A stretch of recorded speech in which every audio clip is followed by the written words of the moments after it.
Hey girls, it's Katie. I'm back for TTC cycle number 2, full video, and my cat wants to say hi. Hold on. Can you see him?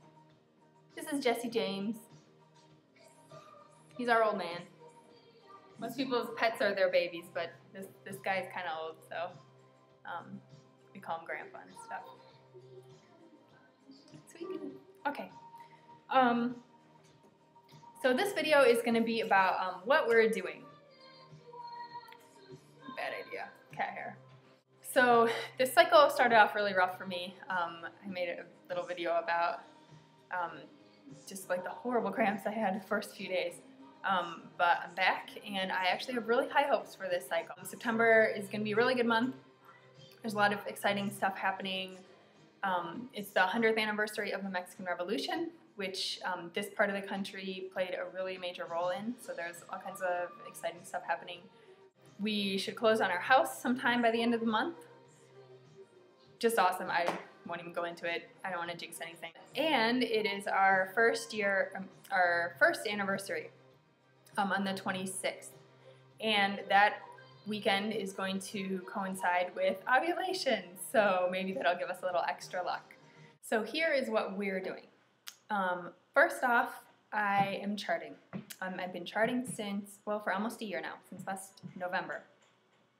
And I do use Fertility Friend. I always end up buying the VIP, the paid membership. I've let it lapse a couple times, and I always miss all of the nerdy charts and statistical stuff, so they always get me back. You definitely don't need to buy the full version, but I like it. There are 3 primary fertility signs we all know. BBT, I do take mine every single morning, even weekends. I basically set my alarm earlier than I need to get up by about a half an hour, so I'm so used to it now that that alarm goes off. I just take my temperature, shut the thing off right away, go back to sleep, get up when I need to, and then it has like a memory so I can recall the temperature to write it down. I do also check my cervical position, which was a little bit tricky. It took me several months to kind of get a feel for that and have it be useful. And my cervical fluid. That, for me, is like a really, really good indicator. So those are the primary things. Starting last month, I added OPKs as just a way of honing in on exact days, right? Over the past year, we've been working on several things to just sort of get generally healthy and ready for a pregnancy.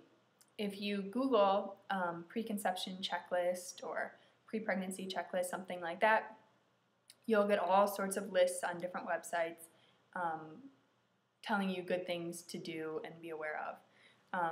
The first one almost always is to take a prenatal vitamin, which I have been. This is the one I take.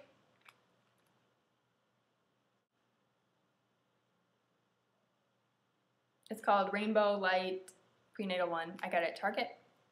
And why I like this one, it has some digestive enzymes. I have kind of a weak stomach, so I feel like that helps me. And it also has a little bit of herbal things, ginger, red raspberry leaf.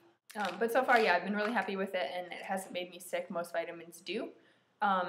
This one I take, I'd say 5 out of 7 days a week, and I do alternate with just my regular women's vitamin. It's just 1-a-day women's, because this one has more calcium. This one, the prenatal, is better on just about everything else. As time goes on, I'll probably just buy a calcium supplement and just take my prenatal and a calcium supplement every day. I also feed these to my husband because he hates vitamins. He won't take them unless I remind him. So maybe sometime I'll get him men's vitamins. So the other major things I've done in the past year, I stopped drinking alcohol. Never really drink that much anyway, but I would drink wine with dinner or just, for a special occasion. But since 4th of July, I've stopped. I had a few sips on my 30th birthday last month, but I've been really aware of only having something to drink if, it's within the first few days of my cycle. And that has made a huge difference in the regularity of my temperatures. I did have some weird spikes that I couldn't really account for, but since getting rid of alcohol, that has totally evened out, and my cycles, my charting is a lot more predictable. Also, I gave up coffee, and that was really hard because I love coffee. I just drink strong black coffee all day long. But I knew it was starting to get out of control. I was drinking maybe like 5 cups a day or something. So I have switched to green tea. I know that still has a little bit of caffeine, but I am down to just drinking 1 cup a day. I just take my travel mug. This looks really big, but the liquid part is really small. I still miss coffee, but not as bad as I thought I would.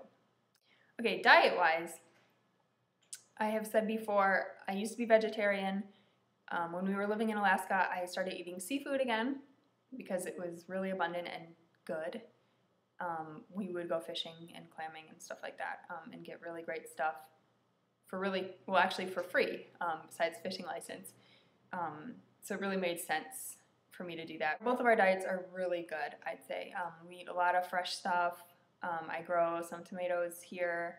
We go to farms a lot and buy fresh produce in season. I do eat fish about once or twice a week because it has good fatty acids. I have taken soy out of my diet. I really like tofu and other soy stuff, but I found that, well, first of all, I know that there's research that soy has basically hormones that interfere with your hormones, so I wanted to eliminate that as being a factor in our TTC journey. Also, I think I am recognizing some allergies I might have to it. So that's out. But what's in is full-fat dairy. That's been shown to help fertility, and it's delicious. I'm actually trying to gain a little bit of weight because I have been losing weight, and my body mass index is just dipped below where it's supposed to be. So I'm trying to gain back a little bit of weight and, eating really healthy, but I don't hold back in eating cheese and ice cream and all that delicious stuff. Exercise-wise, we take a lot of walks.